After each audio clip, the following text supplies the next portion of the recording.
Spanish Prime Minister Mariano Rajoy has imposed direct rule over the wealthy Catalan region after dissolving its regional parliament following a controversial referendum.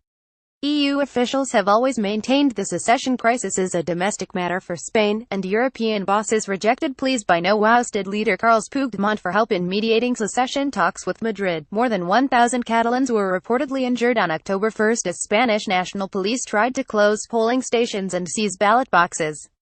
And now Russia has hit back at Brussels MEPs for their double standards and claimed its annexation of Crimea in 2014 was no different from the Spanish government's actions in Catalonia. Russia has accused the EU of double standards over their stance on Crimea and Catalonia.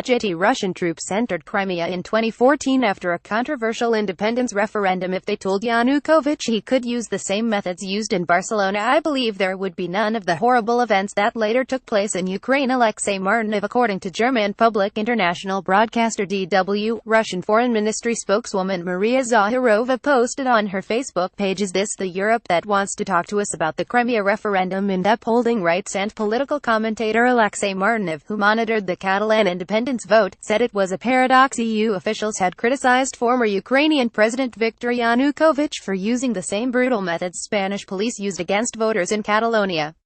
He told Russian news agency Interfax if they told Yanukovych 4 years ago that he could use the same methods that are being used in Barcelona, that such methods are European, I believe that there would be none of the horrible events that later took place in Ukraine. A referendum in Crimea was held in March 2014 in which 97% of those who voted reportedly backed unification with Russia.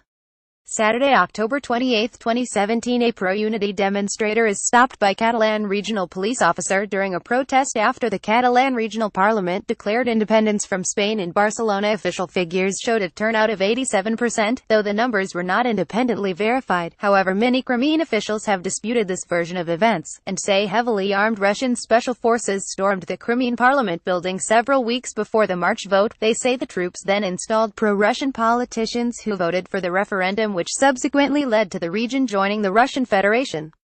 President Vladimir Putin, however, has publicly echoed the EU's stance on the crisis and said it was a domestic issue. Spanish national police were deployed to Catalonia to block Catalans from voting days after the independence vote, he told foreign policy experts in Sochi. Russia's position is known here. All that is happening is Spain's internal business and must be resolved according to Spanish law and on the basis of democratic traditions.